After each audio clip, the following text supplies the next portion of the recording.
Here comes NBA. 539 over 216.5, Miami, Philadelphia. 549 over 226.5, Phoenix, Oklahoma City. And 541, San Antonio Spurs minus the 3.5. And then college basketball, 671, Eastern Tennessee State minus the 6.5. 698, Missouri State plus the 4.5. 720, Syracuse plus 18.5. 739, Rutgers plus 8. 742, Bradley minus 7. Two totals for you. 721 over 144, Cincinnati, Wake Forest. And 750 under 147, SMU, Virginia. In the added board, there's a total on the under 148, Queens and Central Arkansas, but those usually move too much. That's why I'm almost never able to give them to subscribers, because with those extra board games, it's usually the sportsbook versus the wise guy. No one, unless you went to Central Arkansas or you're a fan of the team, you're probably not betting Central Arkansas game. So that's why those are hard to get down on and get good numbers. We obviously opened Kansas City 1.5. We had a total of 50, and we've been 1.5 pretty steady, and saw a lot of Kansas City public money come in. But you're right. You're starting to see the Philly money come in. You're starting to see it on the plus money with that money line. Plus 105. We're now even. So when you have a spread in the 1 range, you're going to see a lot of people take that shot with the plus money on Philly. We've seen good sharp under money come in, moving the total from 50 to 49. This happens every year. The Super Bowl total's inflated. The sharps bet it under. This week, the public will come in, and they will bet it over. And obviously, because the game is so public heavy with public money, it can dictate a move. It wouldn't shock me if it ticked back up to 49.5, and then we kind of played a yo-yo with that. But I don't think we ever get back to 50. I think we're going to be going back from 48.5 to 49.5. 49, we're going to kind of play that middle game. When do you usually see that public, especially with the total, right, Art? We know the over money is coming from the is it usually Saturday? Is it right up until kickoff on Sunday? Because there's a lot. The prevailing thought is that they're going to wait to see how far the public bets it, and then the pros are going to come in and hammer the under late. What do you think we're going to see here? Yeah, I think that's always how it goes, Joe. And especially with our opener of 50, you saw the sharps come in and say, hey, maybe we never get back to 50. So let's get there. Now, there could be some people who come back in late and take under 49.5 if we get back up there. Once again, I don't know if we're getting pushed to 50 again. But to answer your original question, you start to see it Friday. All day Saturday is when the public is going to bet everything over, whether it's props, whether it's game total, and that will lead right up to kickoff.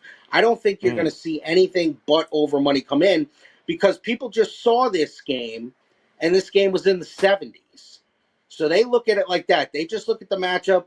They don't realize how great maybe the Eagles' defense is compared to last time, and how the Chiefs' offense really isn't what it was last time. So public's going to come in and bet this over, there's no doubt. Obviously, the props is a big deal for us. And, when you offer over 500 props in a huge packet, it's going to be even more so than the game. You usually, you can get to a point where you almost write as much on the props as you do on side and total. And, I just look at it like this. The public is going to come in and bet the things they know. To score a touchdown, first touchdown score, players they know, whether that's Kelsey, Mahomes, Hurts, Barkley, they're going to stick to those type of things. But the sharp guys come in and they look for other things. A couple of examples of that would be total receptions by any player in the game. So both teams combined, they're taking under 13.5. We opened that minus 110 flat. We're now sitting minus 160 on that. Kansas City Chief over sacks, over 2.5. It was plus 110. That's now minus 120. Sharp money. 3 straight scores, which is very popular with the public, but the public usually gets in on that a little late. Sharps came in, laid minus 150 for yes. We're now up to minus 180 on that. So you see the sharps come in and want to take that. Very popular with the public is, will there be an octopus? Guy to score a touchdown and to get the 2-point conversion on the same scoring drive. That is a very popular prop. Mahomes' rushing yards has been bet up from 28.5 to 31.5. Hurts incompletions has been bet up from 8.5 to 9.5. Those are also both very sharp. Barkley longest rush in the game. We opened 25.5. Sharps bet that to 24.5, now to 23.5. So you've seen a 2-yard move to the under on his longest rush. And they've also bet Kelsey no touchdown, minus 150, up to minus 170. When the public gets involved, they are going to bet Kelsey yes. We know that is going to happen. He'll be one of the most popular yes touchdown props of the day, maybe even the most popular one, even more so maybe than Barkley because of the better plus money that you're going to get on Kelsey. I love a few of these games on tap, and I love what we've seen from Missouri as of late. And if you've been backing them, which I know you have, certainly in the first half, you've been cashing a ton of tickets here. This team is playing with Dennis Gates, some of the best basketball we have seen. The question is, getting a ton of points in Knoxville tonight, is it worth backing them in this spot against Tennessee? You know, Joe, as luck would have it, I was at Dennis Gates' last home game at Cleveland State before he departed for Missouri. And I remember the scoreboard broke in that game, and he looked up to the sky and said, you can almost see in his eyes, will some Power 5 program please sweep me up and offer me more money so I can get out of this building, which doesn't have a working scoreboard. So good for him. He's in Missouri. This Missouri team, Joe, as you noted, is playing well. They have won 7 of 8. They just posted their biggest road win in terms of margin over another ranked opponent in school history, 88-61 over Mississippi State.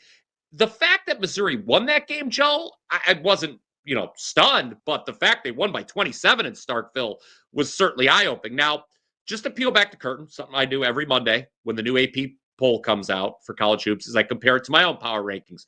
Who's ranked too high? Who's too low? Is there a team I have in my top 25 that the pollsters don't? Conversely, is there a team in the top 25 that I don't think should be? And guess what? As good as Missouri is playing, I think they're a fringe top 25 team at best. Number 15 seems a little rich, and I think tonight, Joe, seems like a good sell-high spot as they face number 4 Tennessee on the road. It sounds like Ziegler and Milicic will be back for Tennessee tonight. Neither's on the injury report, and even without both those guys, look, you talk about impressive on Saturday.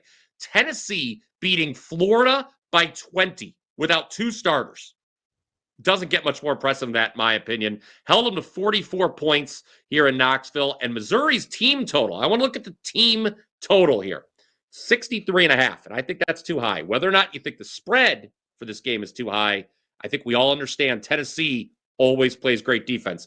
Ken Palm has them number 1 defensive rating, just 58.6 points per game allowed. And the one game Missouri lost over the last couple weeks, Joe, it was a 5% play for me. I took Texas against them. Mizzou scored just 53 points. I don't see the Tigers replicating the shooting from the weekend. They were 15 of 32 from 3, 55% overall from the field. Missouri team total under 63.5 is how I would play this one. So obviously some of this team has been taken out. Durant's name on the injury report. You mentioned he's listed as doubtful. So doesn't sound like he's going to play against his former team here. And that's just awful news for a Suns team that lost back-to-back games in Portland. I know the Blazers have been playing better as of late, Joe, a lot better, quite frankly. But you look at the Suns season. This team is a league worst 17-31-1 against spread. On the flip side, OKC, best straight-up record in the league, best ATS record in the league. They've won 24 of 28 overall, and the last 2 wins have been by a combined 63 points, both here at home. And what's most impressive about that margin of victory, that combined margin of victory, SGA didn't play a single minute in the fourth quarter, either game. And they're beating teams by a combined 63 points. That's pretty crazy. And they were competent teams, too, Sacramento and Milwaukee. I know Milwaukee had some absences, but still. So I'm not surprised we've got the big number here. I would still lay it, though. Earlier in the season, OKC beat Phoenix by 16, and Durant didn't play that game.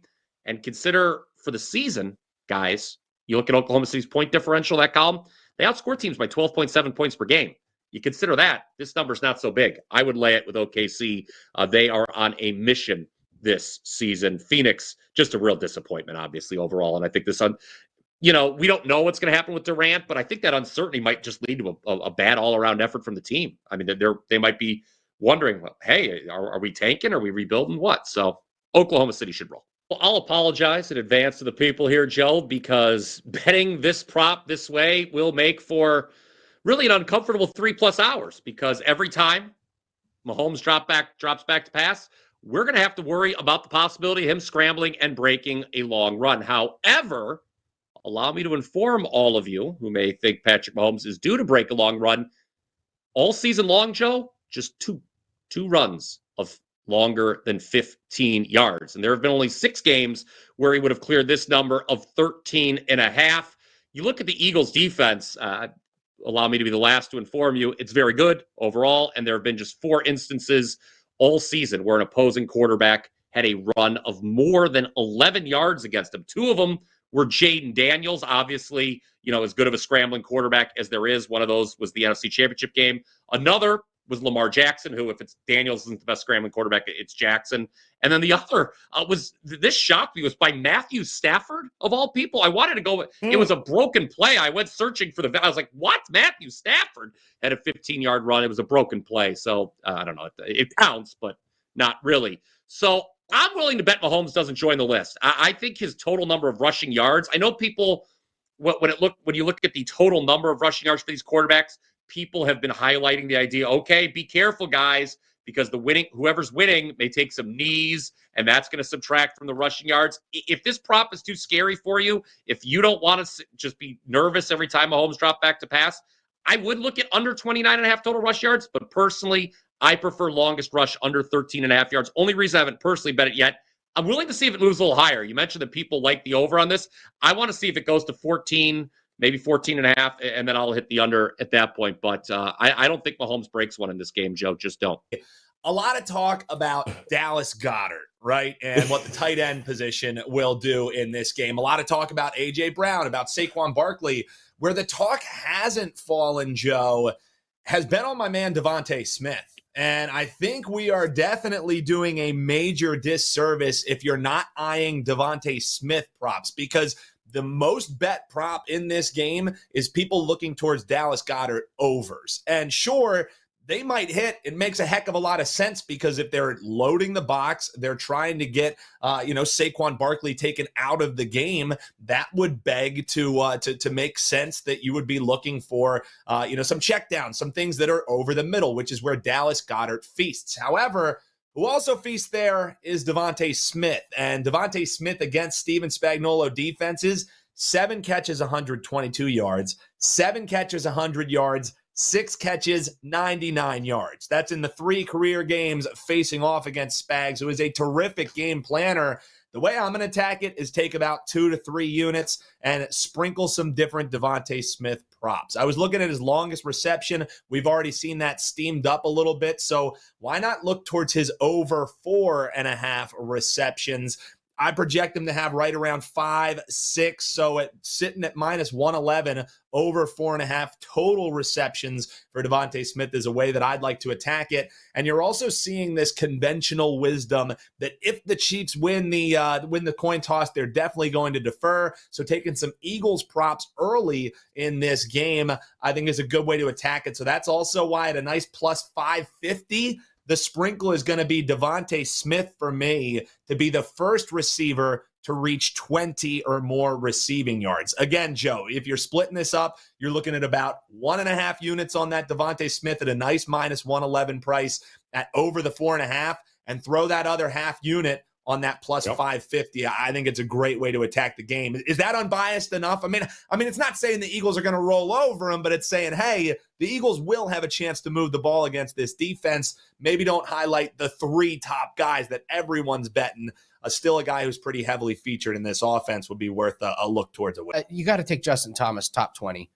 Joe, he just loves this place. He's finished 17th or better in 7 straight years. You have to go back to like when he was like a young guy, like 2017, to find his last time that he didn't finish in the top 20 here. He's 6th in this field in total strokes gained this season. And without guys like McElroy and Hovland, it is kind of a weaker field once you get outside the top tier guys. So, he's the second favorite to win behind Scotty Scheffler. So the books are telling you they expect them to be competing for the win. So we're getting a really nice price on top 20. And when you're playing top 20s, I always include ties. So that way, if there's like 4 or 5 guys that are tied for 20th, you get paid out on full. You pay a little bit of extra juice, but it's like 20 or 30 cents, and it's absolutely worth it. So I'm high on Justin Thomas this year. I think he has a resurgence year, and it starts this week. It's the very first event of the Premier League of Darts. They play this every Thursday. Joe, this thing goes till the end of May. Like we're in line. Yeah, we're in line for like 3 or 4 months of nonstop darts plays on Thursdays. These guys play legs and not sets. That's a very, very big thing to understand. Corbin and I will put out a preview video on there. For the free play, I'm going to go to the matchup between Nathan Aspinall and Luke Humphreys, and I'm actually going to take Nathan Aspinall plus 2.5. So this is 1st to 6. So all Nathan Aspinall has to do is win 4 legs here. And here's the thing. Luke Humphreys, when he plays matches that are about legs, he really doesn't dominate. The last time he played one, he actually lost. And then the time before that, he won 7-6. The time before that, he won 6-5, and that was against Nathan Aspinall. So Nathan Aspinall very easily cleared this one. And then before that, he wiped the floor with a no-name. But you look at Aspinall, and, Aspinall in games that he plays legs, he does pretty good. He won here. He lost only by 1, but before that at the Bahrain Darts Masters, he won 6-2. I just like the focus that Aspinall has right now, and it's the very first week. And here's the other thing about Premier League. These guys are all friends. It's kind of a showcase type of thing. Like, you have to play pretty bad to get waxed in this format. So as long as Aspinall brings his A game, I think he covers the spread. I think we get like a 1-game type of match here. So give me Aspinall plus 2.5 on the spread. And we're going to look to Miles Bridges going under 2.5 made 3-pointers. Joe, he's ice cold right now, under in 7 straight games. He's shooting under 20% from threes the last 5 games. He's only attempting 7 3-point attempts. So if you're shooting 20% and you're barely getting to 7 attempts, this is a big, big ask to try and get to 3 made 3-pointers. Milwaukee's a pretty decent matchup, but nothing too crazy. It's not like they're last in the league. They're about middle of the road on defending 3-pointers. But once I see these guys start to hit shooting slumps, I love taking these unders and riding them until they show me they've broken out. So we'll take Miles Bridges under 2.5 made threes.